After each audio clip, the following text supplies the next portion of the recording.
15 लोकांची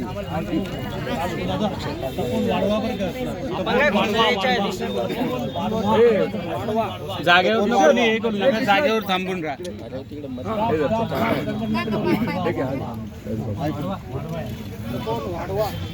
मसूद भाई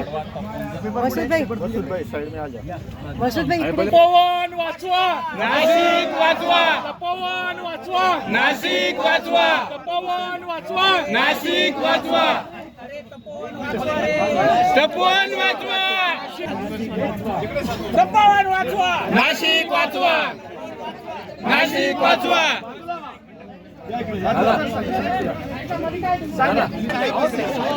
दोन्ही दादांकडे प्रशांत दादा, प्रशांत तपोवन वाचवा, तपोवन वाचवा, तपोवन वाचवा, प्रेम मध्ये तपोवन वाचवा, तपोवन वाचवा, तपोवन वाचवा.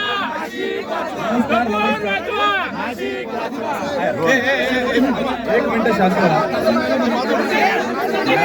हो त्यांना येऊ द्या.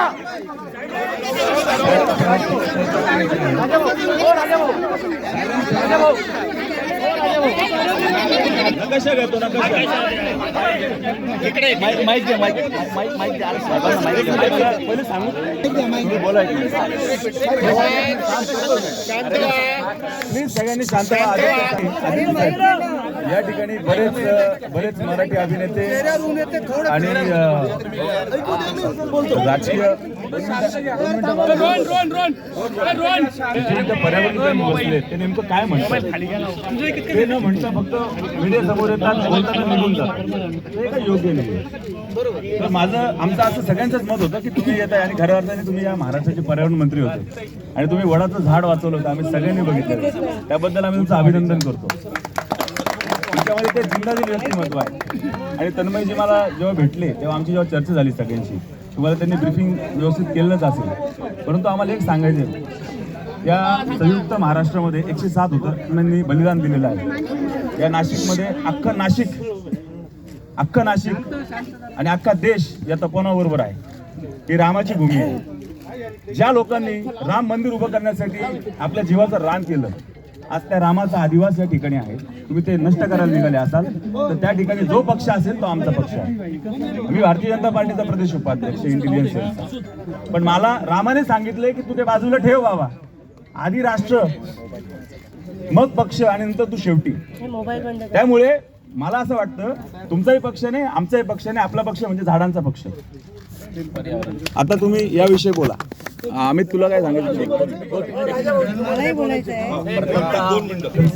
नाशिककरांच्या वतीने चौच्या वतीने आम्ही स्वागत करतो.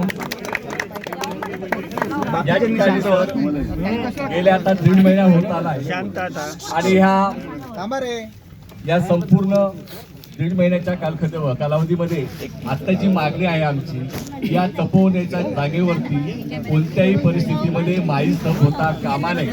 आणि त्याचबरोबर या ठिकाणी एकही वृक्ष तोड न करता हरित कुंभ नाशिकमध्ये व्हावा ही आमची भूमिका आहे. आमचा कुंभमेळ्याला विरोध नाही. नाशिककर सर्व कुंभमेळ्याचे स्वागत करायला आपण सर्वजण तयार आहोत, आपली जबाबदारी आहे. परंतु आता ज्या पद्धतीने हरित कुंभाच्या ऐवजी जागे तोडून कुंभमेळा केला जातोय हे योग्य नाही. या संदर्भातली आपण भूमिका घ्यावी आणि येणाऱ्या काळामध्ये संपूर्ण नाशिककर या तपोभूमीच्या सोबत आहात. आपण या ठिकाणी आलात, पुन्हा एकदा स्वागत करतो. राजा एक मिनिट भारतीयांना दे बोलायला. भारतीयांना बोलायला नाना बोलतो. प्रधानमंत्री होते नाशिक महाराष्ट्र राज्याचे, त्यावेळेस आम्ही वडाच्या झाडाचा आणि त्या ठिकाणी 11 झाडांचा मुद्दा होता त्या उंटवाडीजवळ. त्यावेळेस त्यांनी ट्विटरला रिप्लाय देऊन स्वतः 2 दिवसात आले होते आणि त्या ठिकाणी त्यांनी स्वतःच्या पक्षाचा नगरसेवकांनी तो 125 कोटींचा जो प्रोजेक्ट होता उड्डाणपुलाचा, तो स्वतःचा पक्षाचा असताना त्यांनी रद्द केला होता. तर मी त्या ठिकाणी या ठिकाणी आले, त्या ठिकाणी पण त्यांनी पर्यावरण जाण ठेवली होती पर्यावरण मंत्री असताना सुद्धा. आणि आज ते पर्यावरण नसताना सुद्धा पर्यावरण मंत्री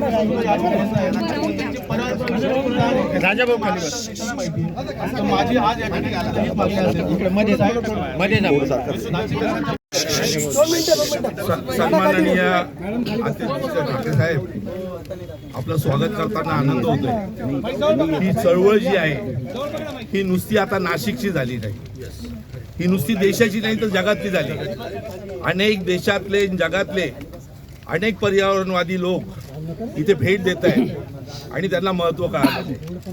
पण हा पर्यावरणाचा जरी मुद्दा असला तरी हा आमच्या आस्थेचा सुद्धा मुद्दा आहे. नाशिककरांच्या ही जी जागा आहे ही फक्त 54 एकर आहे. हे खरं नाशिक हे दंडकारण्य आहे. इथे प्रभू रामचंद्र आले, ते वनवासात इथे 14 वर्ष होते. त्यांच्याबरोबर सीतामाई होती, त्यांच्याबरोबर हनुमंत होते आणि अनेक साधू संत इथे तप करत होते. हे एक एक झाड साधू पुरुषांपेक्षा आम्हाला महत्वाचं आहे, कारण त्या साधूंना रामांना त्यांनी सहवास दिलेला आहे. ही जी जमीन आहे ही नुसती जमीन नाही, ते आमच्या आस्थेचं केंद्र आहे. इथे अनेकांनी आणि या प्रत्येक नाशिककरांच्या भावना जुडलेल्या आहेत. आणि म्हणून ह्या कमर्शियल सरकारनं, धंदेवाईक सरकारनं, मी अतिशय हेतुता हे बोलतोय, दुःख होतंय की माझ्या महाराष्ट्रामध्ये असा विचार करणारं सरकार आहे की जे घाणेरडं आहे का त्या प्रभू रामचंद्राची भूमी सुद्धा ते विकायला निघालेलं आहे. आणि ही अतिशय घाणेरड्या प्रवृत्तीचे मानसिकता असलेली लोक आहेत. आणि म्हणून का ज्या भूमीची माती आम्ही ललाटाला लावून प्रभू रामचंद्राचा आशीर्वाद घेऊन बाहेर पडतो रोज, ते वनच नष्ट करण्याचं काम आज हे करताय.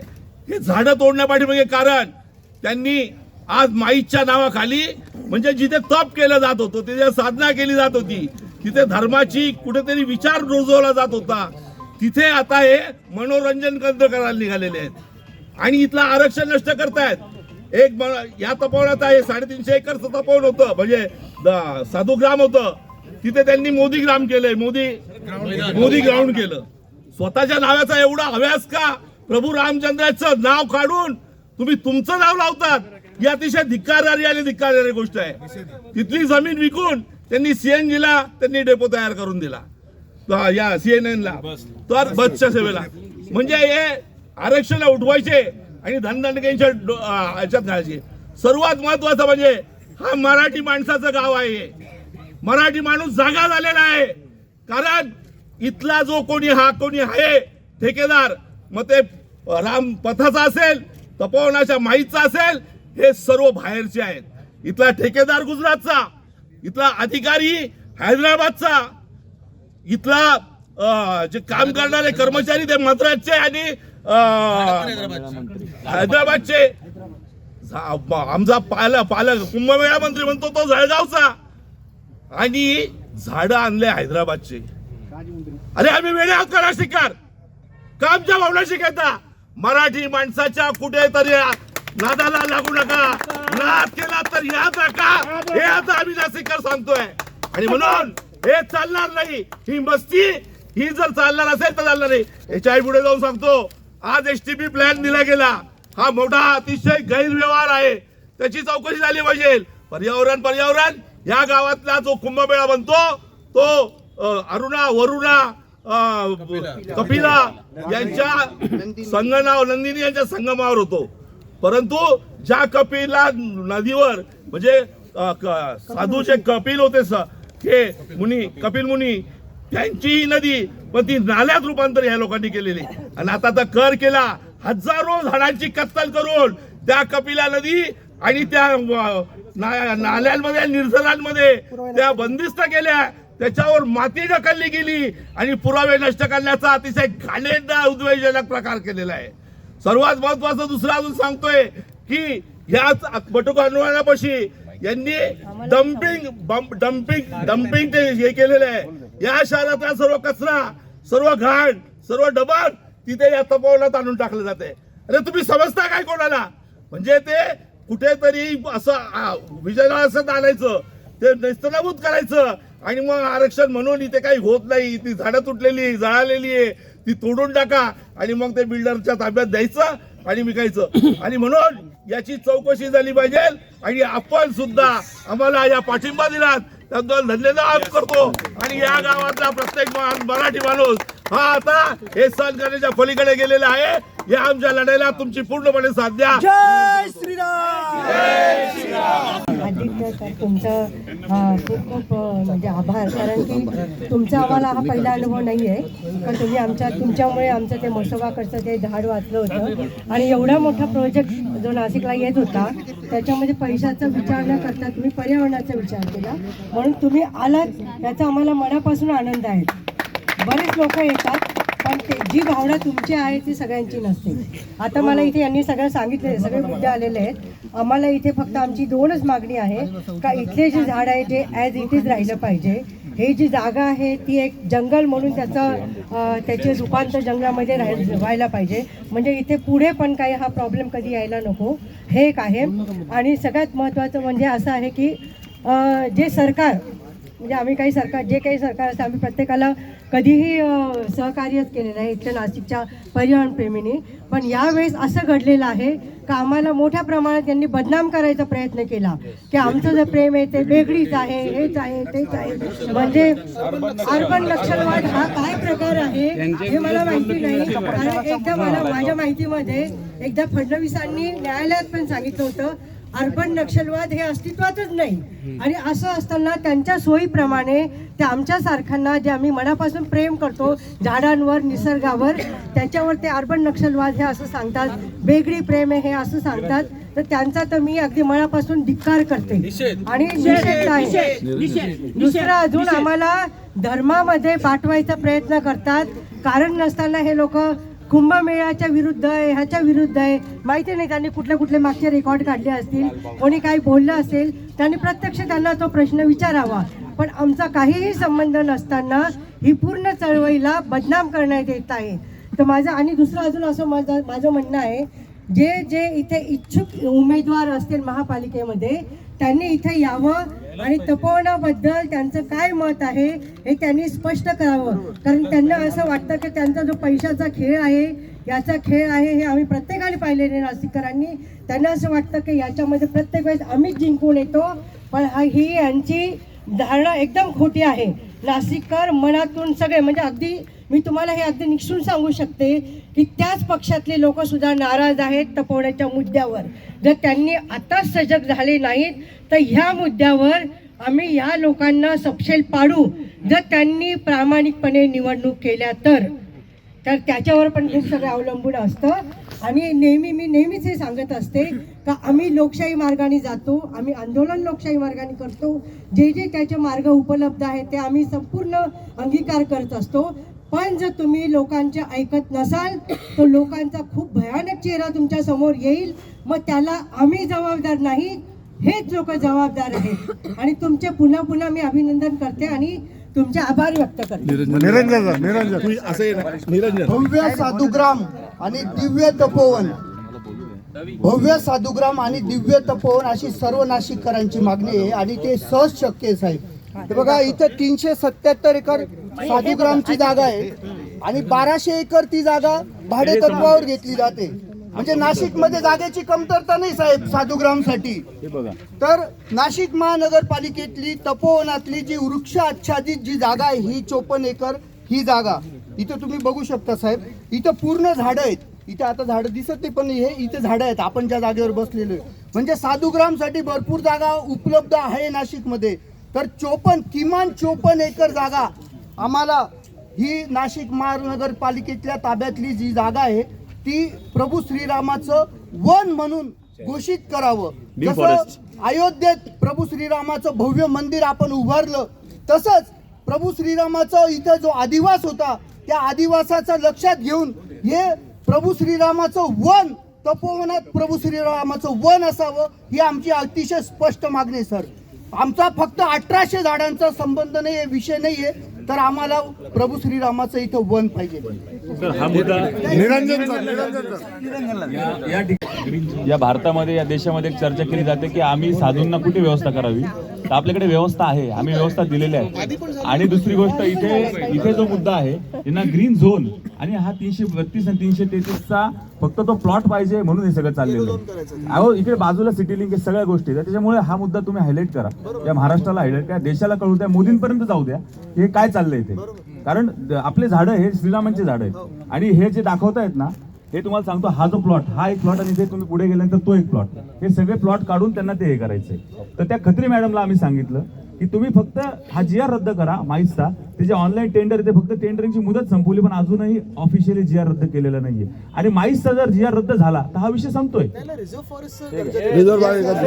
निरंजन सर, एक पहिली गोष्ट तर आपण इथं आलात याबद्दल आपले खूप मनपूर्वक आभार. सर्व नाशिककरांच्या वतीनं आभार मानतो. आणि हा जो आपण झोन बघताय इथं, हा यांनी ऑलरेडी झोन बदललाय. हा ऑलरेडी रेसिडेन्शियल कमर्शियल झोन केलाय. याची कोणतीही नोटिफिकेशन काढली नाही, पब्लिक हिअरिंग घेतली नाही, काही न करता हा प्रकार केलाय. आता हे नगर विकास मंत्रालयाच्या अंडर येतं. नगर विकास मंत्र्याला माहीतच नाहीये हे काय केलं, त्यांना काहीच माहित नाही, त्यांना माहीतच नाही. आणि इथं जो एक अत्यंत असंविधानिक अशा पदावरचा तो कुंभमेळा मंत्री आहे, जळगावचा केळीवाला मी ज्याला म्हणतो, यांनी एकतर्फी हे सगळं रेटून नेण्याचा प्रयत्न केला. आणि आज एका माणसाचा इगो फक्त या गोष्टीला आम्हाला सगळ्यांना नाशिककरांना आडवा येतोय. हा झोन इथं बदलला. आता टेंडर रद्द ज्यावेळेला केलं तेव्हा त्यात असं लिहिलं, सांगितलं की आचारसंहितेच्यामुळे आम्ही हे आता रद्द करतोय. याचा अर्थ आचारसंहिता संपल्यानंतर यांना हे परत आणायचं आहे. ऑलरेडी 350 एकर कायमस्वरूपी नो डेव्हलपमेंट झोन म्हणून डिक्लेअर केलेली होती जागा साधूग्रामसाठीची. याच्या व्यतिरिक्त जिल्हाधिकाऱ्यांनी, जे खत्री मॅडमचाच नवरा आहे, त्यांनी काय 31 लाख स्क्वेअर मीटर जागा ही ऑलरेडी भाडेपट्ट्यावर घेतलेली आहे. 31 लाख चौरस मीटर जागा ही ऑलरेडी भाडेपट्ट्यावर जिल्हाधिकारी कार्यालयाने घेतलेली आहे साधूग्रामसाठी. मग हा अट्टहास काय की हे पाडायचं. याच्या व्यतिरिक्त आम्हाला जे मूर्ख लॉजिक सांगितलं गेलं की याच्या बदल्यामध्ये आम्ही 18,000 दुसरी झाडं लावू, म्हणजे घरातला करता पुरुष मारायचा आणि त्या घरात 10 पोरं पाठवतो म्हणून सांगायचं. हे मान्य नाही. आज हे तपोवन रोज 16 टन कार्बन डायऑक्साईड ऍब्सॉर्ब करतं. हे कापल्यानंतर आम्हाला आमच्या श्वासात ते घ्यावं लागणार आहे. आणि जिथं झाडं लावण्याचं नाटक केलं तिथेही तुम्ही जाऊन बघा, आज ती झाडं जळलेली आहेत. आत्ता काही दिवसापूर्वी लावलेली फाशीच्या डोंगरावरती झाडांना फाशी दिली आहे अक्षरशः. अशी त्या ठिकाणची परिस्थिती आहे. ज्या मुद्द्यांवर लक्ष केंद्रित व्हायला हवं खरं म्हणजे की 2003-04च्या कुंभमेळ्यामध्ये ज्या शाही मार्गावरती चेंगराचेंगरी होऊन 40 जण मेले होते, त्यावेळेला 25 लाख जण फक्त नाशकात आले होते. आज हे सांगतायत 6 कोटी येतील. तो शाही मार्ग 1 इंचानी पण रुंद करण्याची भाषा कोणी करत नाहीये. तिथे मागच्या कुंभमेळ्याला 2015-16 कुंभमेळ्याला 1 लाखपेक्षा जास्त नाशिककरांना डोळ्यांची साथ आली होती, आजार झाले होते. कारण सॅनिटेशन आणि ड्रेनेजची व्यवस्था नाही. रस्त्यांवरती घाण झाली होती, फायर ब्रिगेडच्या गाड्यांनी धुवायला लागली होती, ती पुन्हा गोदावरीतच गेली होती सगळी घाण. आज 6 कोटी लोक येणार आहेत. आम्ही साधे प्रश्न विचारतो, यांच्याकडे उत्तर नाही. 6 कोटी लोकांच्या ड्रेनेजची काय व्यवस्था? बरं, याचा नाशिकच्या अर्थव्यवस्थेला काहीही फायदा होत नाही. महानगरपालिकेने 12% व्याजावर 10 वर्षांसाठी 12% व्याजावर 10 वर्षांसाठी 400 आणि 200 अशी 600 कोटी रुपयाची बॉन्ड उचललेत, कर्ज काढलंय. आता हे 600 कोटीचं कर्ज आम्ही नाशिककरांनी फेडायचं आहे. नाशिक महापालिकेने घेतलेलं ते कर्ज आहे. आणि ज्या दिवशी नाशिकमध्ये कुंभमेळा असतो, पर्वणी असते, त्या दिवशी संपूर्ण नाशिक शहर हे नागरिकांसाठी बंद केलं जातं. कोणीही घराबाहेर पडायचं नाही, कोणी ऑटो रिक्षा काढायची नाही, कोणी हॉटेल रेस्टॉरंट चहाची टपरी सुद्धा चालू ठेवायची नाही. म्हणजे नाशिकच्या अर्थव्यवस्थेमध्ये एक छदामचा फरक पडत नाही, वाढ होत नाही. कर्जाचा बोजा मात्र नाशिककरांवरती येतो. माझं आपल्यालाही म्हणणं आहे, आम्ही सुद्धा, म्हणजे मी एक रिट पिटिशन पण ऑलरेडी हायकोर्टात दाखल केली आहे, आयुक्तांवर मनुष्यवधाचा गुन्हा नोंदवावा म्हणून. कारण 300 झाडं STPच्या नावाखाली पाडलेली आहेत ऑलरेडी. त्याच्यानंतर आता या फाशीच्या डोंगरावरचे या निवडणुकांच्या निमित्ताने ही तात्पुरती माघार घेतल्यासारखं त्यांनी दाखवलेलं आहे. आम्ही एक ॲफिडेव्हिट तयार करतोय ज्याच्यावरती उमेदवारांनी सही करून द्यायची आहे की तपोवनातलं एकही झाड पाडू दिलं जाणार नाही. कारण आम्हाला यांच्यावरती नंतर फसवणुकीचा गुन्हा दाखल करता आला पाहिजे. या सगळ्याच उमेदवारांकडून आम्ही हे ॲफिडेव्हिट मागणार, त्याच्यावरती सही केली तर. निरंजनजी, झाडं कापत नाही, आता नवीन फॉर्म्युला, झाडं काढायचा. पांडवल्याने आग लावलेली. साहेब, अजून एक मुद्दा असा होता बरं का, प्रदूषण ज्यांनी आता फेक नेरेटिव्ह जो पसरवला आहे सध्या एकच सांगतो, म्हणजे त्यांनाही ही असं वाटत होतं. ताईंनी जो उल्लेख केला की हा अर्बन नक्षल वगैरे खूप रील बिल बनवलाय त्यांनी, अर्बन नक्षल आहे तर अमुक आहे तमुक आहे. माझं सगळ्याच आंदोलकांनाही म्हणणं आहे, रिक्षावाल्याशी भांडण्याच्या नादात फ्लाईट सोडायची नाही. हे जे ट्रोलिंग विलिंग केलं जातं, किंचितही कवडीची किंमत त्याला द्यायची नाही. आपलं उद्दिष्ट तपोवन वाचवणं आहे, नाशिक वाचवणं आहे. पर्यायाने हे आरवलीची घाण करतायत तशी नाशिकची पण घाण करतील, त्यामुळे हे होऊ द्यायचं नाही. अजून एक मुद्दा असा होता नाशिककरांचा, आमचा मेन मुद्दा का यांनी फेक नेरेटिव्ह असा पसरवला आहे की साधू संतांच्या विरोधात एक आंदोलन हे उभं केलेलं आहे. असं काही नाहीये. हात पुढे घे ना. हा कुठल्याही प्रकारचा असा भ्रम पाडलेला नाही. असं होता कामा नये. याला तुम्ही क्लिअर करावं नाही का?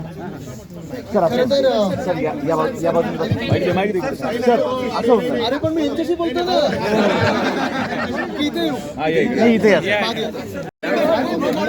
सगळे असे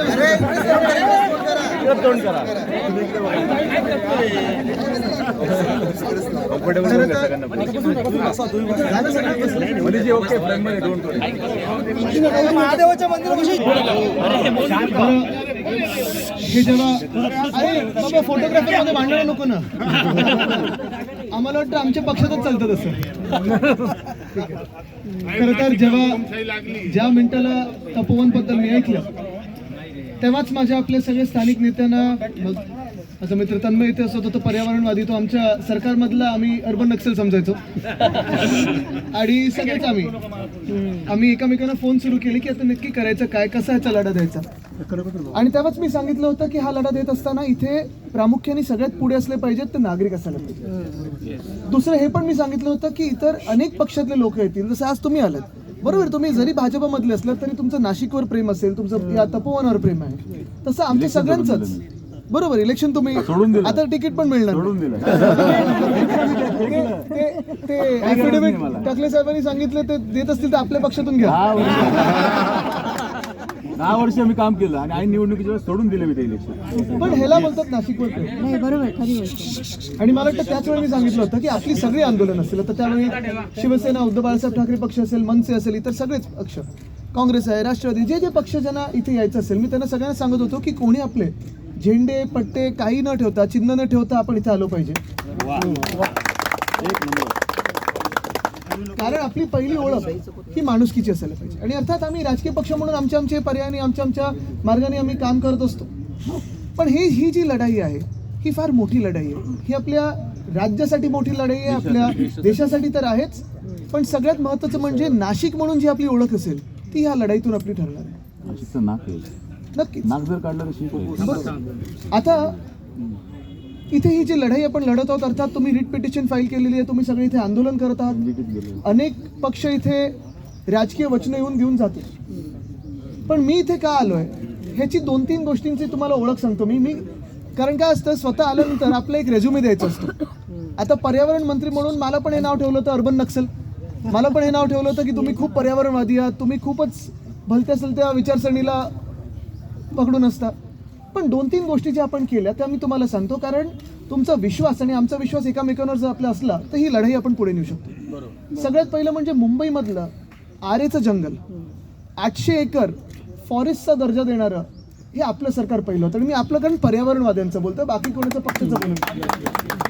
तिथे पण आम्ही झाडं तोडून जमिनी विकून पैसे कमवू शकलो असतो, पण ते केलं. नाशिकमध्ये मला वाटतं आपणच मला ट्विट केलं होतं, बरोबर. आणि ते फ्लायओव्हरचं ठीक आहे, आपण फ्लायओव्हर इकडे तिकडे हलवू शकतो, पण एखादं वडाचं झाड असेल, त्याच्या खाली मंदिर असतं, आपली आस्था असते, आणि आस्था असली नसली तरी ते झाड हे झाड असतं. वर्षानुवर्ष किती 200-300 वर्षाचा त्याला इतिहास असतो. म्हणजे आपण टिकत नाही तेवढे ते टिकत असतं, 1000 वर्षाचं असेल.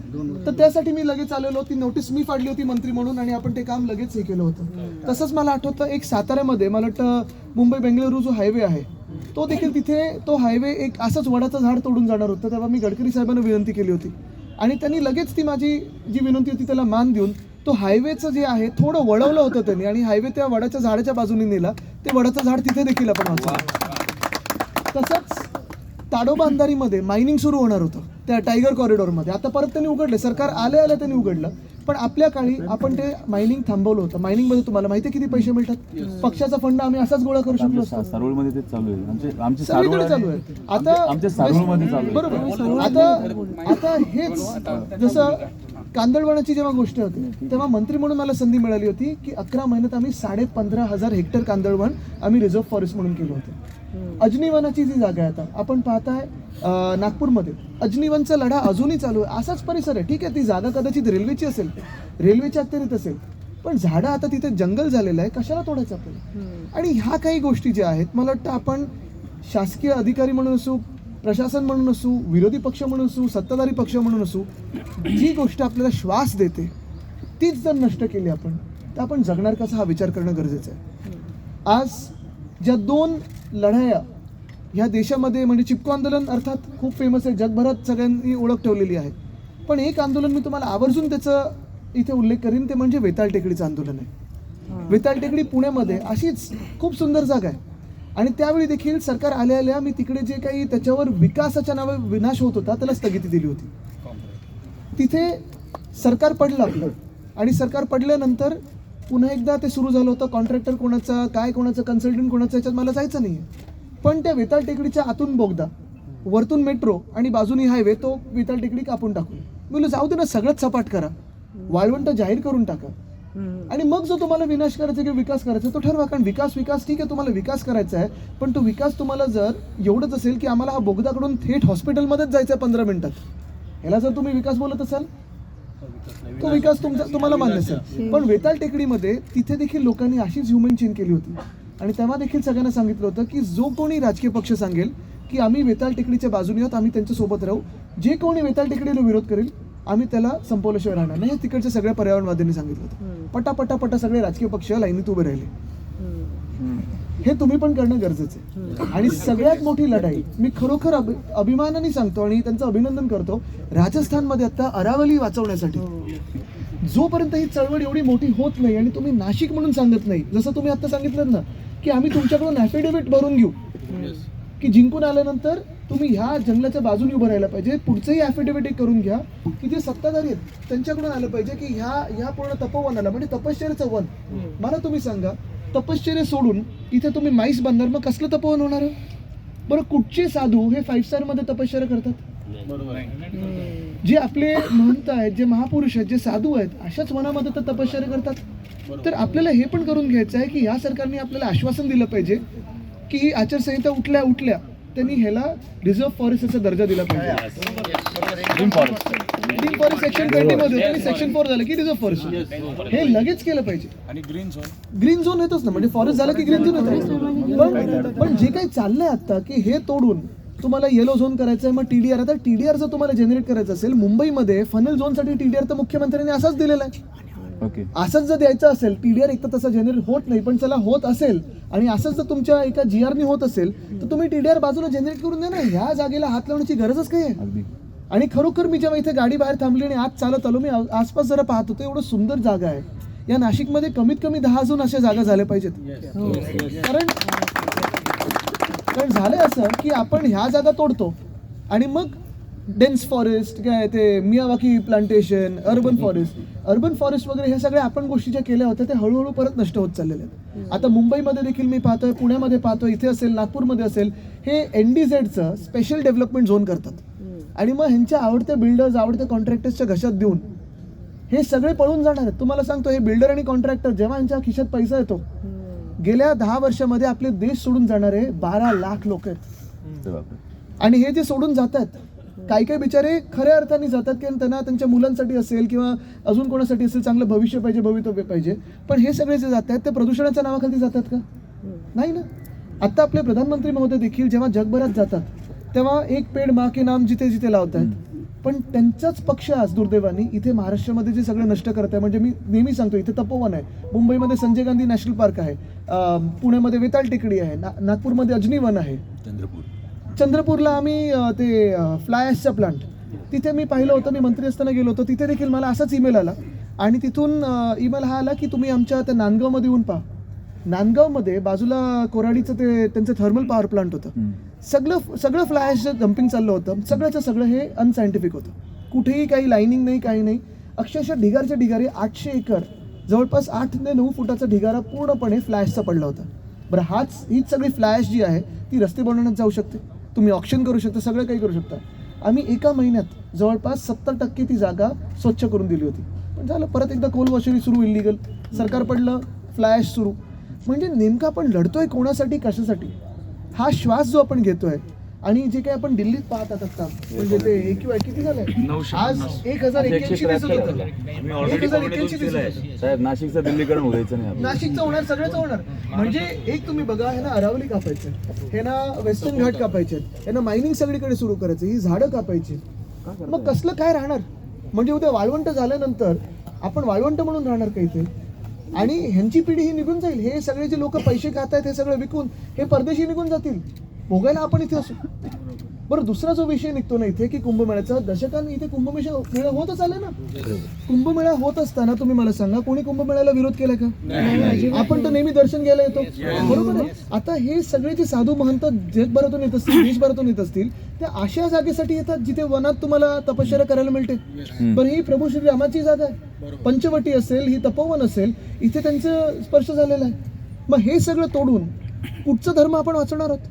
बरं, तसं आपण पाहायला गेलं तर हिंदुत्वाचंच बोलायचं झालं तर आपला धर्म हा वैदिक धर्म आहे, बरोबर. आपल्याकडे मूर्तीच्या आधी, मूर्ती आपल्या मंदिरात यायच्या आधी किंवा घरात यायच्या आधी आपण कशाची पूजा करायचो? पंचमहाभूतांची. आता नदीचं आपण प्रदूषण पाहतो. हा, ते पुण्यात पण मुळा मोठ्याचं जगात एकमेव उदाहरण असेल की ती नदी खोलीकरण त्याचं करण्याच्या ऐवजी अजून कमी करतायत आणि रुंद करायच्या ऐवजी अरुंद करतायत. जगभरात खोलीकरण रुंदीकरण होतं, इथे आपण उलटं चालतो. म्हणजे आपण नदीचं प्रदूषण, समुद्राचं प्रदूषण, वन कापतोय. सगळी जर पंचमहाभूत ज्या मिनिटाला आपण तसं पाहिलं गेलं तर आपण समाज म्हणून ज्या मिनिटाला ह्या पंचमहाभूतांना आपण मूर्तीचं रूप दिलं आणि पूजन सुरू केलं. आधी पूजन म्हणून आपण प्रदूषणापासून मुक्त ठेवायचो या जागेला, ती आपली खरी पूजा होती, खरी आस्था होती. आता हेच जे आपण मूर्त्या केल्या, मंदिरात आणल्या, आपल्या घरात आणल्यानंतर जी पंचमहाभूत आहेत त्यांनाच आपण प्रदूषित करायला लागलो, तर कुठचा धर्म टिकणार आहे आपलं? आपलं जर आपला धर्म टिकवायचा असेल, हिंदुत्व टिकवायचं असेल, आपला वैदिक धर्म टिकवायचा असेल, तर आपल्याला पंचमहाभूत ज्याची आपण पूजा करायचो ती पूजा पुन्हा एकदा सुरू करायला लागेल. आपल्याला त्याची आस्था आणि ती खरी पूजा म्हणजे त्याच्या नष्टीकरणापासून त्यांना वाचवणं, प्रदूषणापासून वाचवणं. मला वाटतं हे आज आपण इथे ठरवलं पाहिजे. मी एकच तुम्हाला सांगतो, आज मला उद्धव साहेबांनी एवढ्यासाठीच पाठवलं आणि आम्ही सगळेच पक्ष म्हणून तुमच्या सोबत आहोत. जे काही तुम्हाला ॲफिडेव्हिट पाहिजे, जे काही पाहिजे ते तर लिहून देऊच. पण तुम्हाला अजून एक सांगतो मी की इथे कोणाला हात लावू द्यायचं नाही, हे आपण नाशिककर म्हणून ठरवलं. जे तुम्ही सांगत होतात बाहेरचे कॉन्ट्रॅक्टर, बाहेरचे कोण, ठीक आहे, ते सगळं आपण नंतर बघून घेऊ. पण आपणच श्वास घेऊ शकलो नाही तर आपण कोण, बाहेरचे कोण, काय आपले काय परके, हे काहीच राहणार नाही. तर नाशिकने देखील अरावलीमध्ये जसं, राजस्थानमध्ये जसं सगळे लोक रस्त्यावर उतरले तसं, आणि तुम्ही सगळ्या राजकीय पक्षांना सांगा, जर तुम्ही आम्हाला वचन नाही, पुढे वचनपूर्ती, कारण हे निवडणुकीपुरती नाटक पण खूप लोक करतात, त्याच्या पुढे जा. जर तुम्ही आम्हाला इथे हे वन वाचवायला ताकद दिली नाही तर आम्ही तुम्हाला हद्दपार केल्याशिवाय राहणार नाही. हे तुम्ही सगळ्या राजकीय पक्षांना इन्क्लुडिंग आम्हाला हे आजपासून पत्र द्या आणि आम्हाला तुम्हाला सांगतो मी, जेव्हापासून इलेक्शन डिक्लेअर झालंय आणि ज्यांना इलेक्शनला उभं राहायचंय असे खूप कमी लोक आहे की जे स्वतः इथे आलेले आहेत. बाकी सगळे कार्यालयांमध्ये जाऊन राहिलेले, आणि काही पक्षाचे लोक तर तिकीट मिळणार नाही तर पोरात आलं म्हणून येत नाहीयेत. आता त्यांना म्हणा की तुम्हाला जगायचंय की मरायचंय, पहिले तुम्ही जगवण्यासाठी तुम्ही हे सोशल वर्क करा, नंतर तुम्ही आम्ही तुम्हाला नगरसेवक म्हणून बघू ना. तुम्हाला नगरसेवक व्हायचंय की तुम्हाला फक्त ते नगरसेवक पाहिजे? एक आमदारांनी इथे पाय ठेवला नाही, एक ते पण स्थायिक असून एकही कोणी आवाज उठायला इथपर्यंत आलेला नाही, कुठलाही नगरसेवक आलेला नाही. नाशिकमध्ये हीच कत्तलीची ऑर्डर नाही, तो तुफान कत्तल चालू आहे झाडांची. आदित्य सर, याकडे तुम्ही जरूर लक्ष द्या. आहे सगळीकडेच महाराष्ट्रात चालू आहे. आज मी वाचलं सोलार प्लांट साठी 5,000 झाडं कापणार. सत्ताधारी सोडले तर सगळे येऊन गेलेले आहेत इथं, शिवसेना वगैरे सगळे येऊन गेले. सत्ताधाऱ्याचा एकही माणूस अजूनपर्यंत लोकांच्या सोबत आलेला नाही. नाशिककरा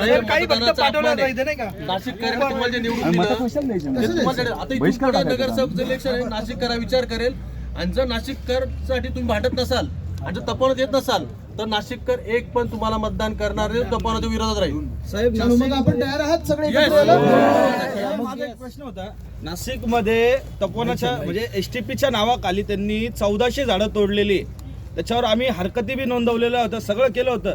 पण नाशिक महानगरपालिकेचे जे प्रशासन आहे, त्याचे अतिरिक्त आयुक्त आहे, त्यांनी धमक्या देऊन अक्षरशः आमच्या हरकती निकाली काढलेल्या आहे. आणि आम्ही जे लढा देतो तेव्हा गुन्हे दाखल करण्याचे असंच पुण्यामध्ये झालंय. कारण आता काय झालंय, गेली 3 वर्ष कुठेही महापौर नाही, कुठेही नगरसेवक नाही, तुम्ही निवडलेले कुठेही नाही आहेत. नाहीये, 4 आणि सगळीकडे 3 वर्ष प्रशासन हे मुख्यमंत्री कार्यालयातून चाललेलं आहे. पण ह्याला सगळ्याला आपल्याला लढा द्यायलाच लागेल. STP मध्ये पण तुम्हाला आज लिहून देतो, घोटाळा झालाच असेल, कारण जर पुण्यात झालं तर इथे पण झालं. 100%.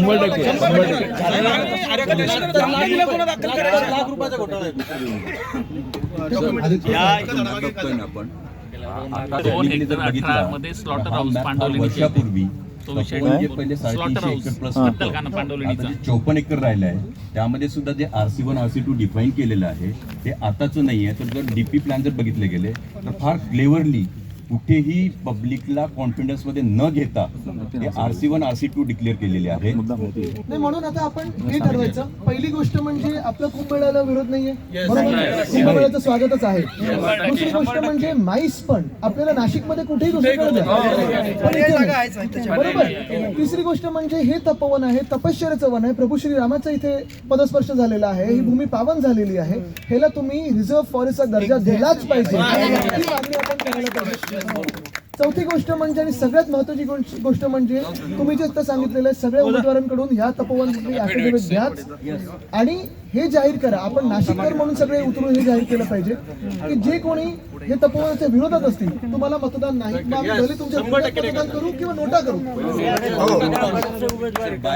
आणि मी तुम्हाला आश्वासन देतोय की मी आणि उद्धव साहेब आणि आमचा पक्ष तुमच्या सोबत आहे म्हणजे आहे, हे तुम्हाला आणि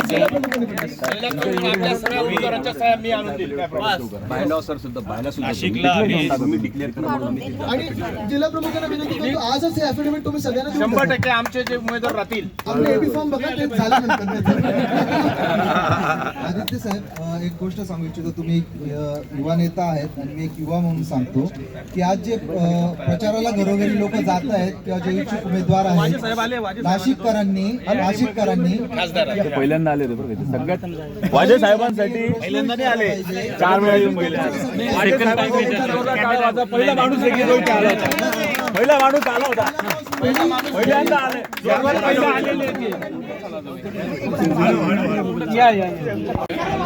मित्रांनो, तर तपोवनात आता आदित्य ठाकरे आले आहेत आणि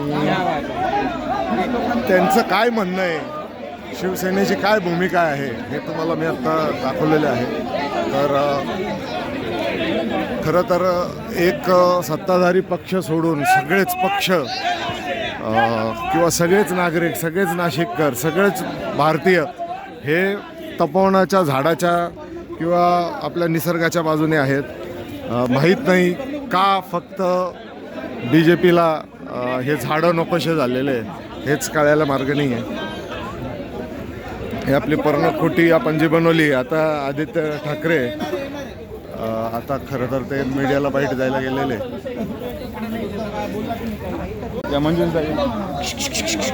हे पुढे नका जाऊ कोणी, हे पुढे नका जाऊ, दादा मागे पाठी रोन मागे, रोन हे मागे मागे.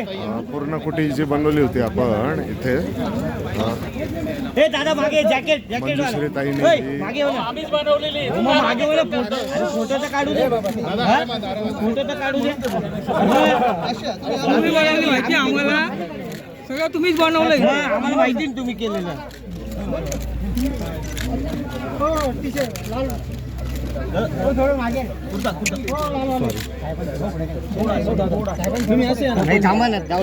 मित्रांनो, तर आता आदित्य ठाकरे तपोवनाचे फेरफटका मारायला निघालेले आहेत. अनेक कॅमेरामन, अनेक सहकारी, त्यांचे अनेक कार्यकर्ते, अनेक नाशिककर आहेत. त्यामुळे आपण काय गर्दी त्याच्यात करणार नाही आहोत.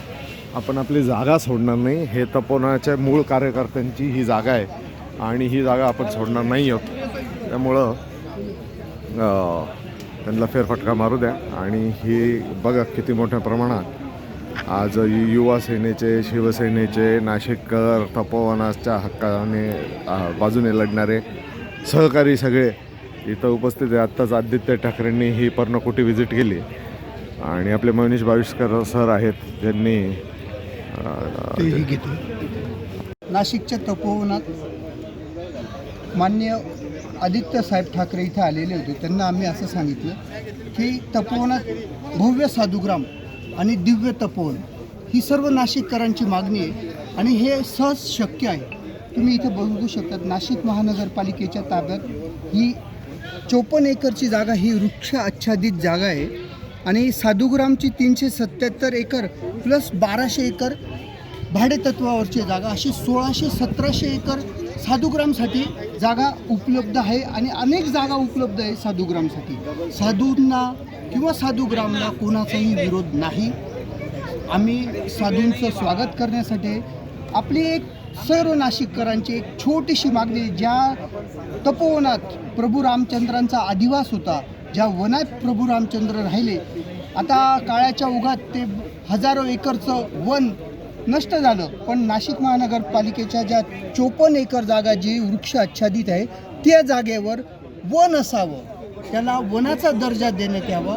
आपण रामासाठी 50 एकर जागा नाशिककर सोडू शकत नाही का, हा एक प्रश्न आहे ना. आपण अयोध्येत एवढं करोडो रुपयांचं मंदिर उभारतो जिथे प्रभू रामांचा जन्मस्थळ आहे, आणि या कर्मभूमीत, रामाच्या कर्मभूमीत नाशिककर आपण रामाला कसं विसरू शकतो. तर आता इथं रामाचं हक्काचं वन असावं, एवढी आमची छोटीशी मागणी आहे. धन्यवाद. तर तपोवनाचा फेरफटका मारून आदित्य ठाकरेजी आता खरं तर अतिशय तरुण युवक आहे आणि जे नॉलेज आहे यांना पर्यावरणाचं, झाडांचं, तर त्याच्याबद्दल खरंच त्यांना मानलं पाहिजे. तर तपोवनाला फेरफटका मारून आदित्य ठाकरे आता निघाले आहेत. तर चलो, वंदे मातरम.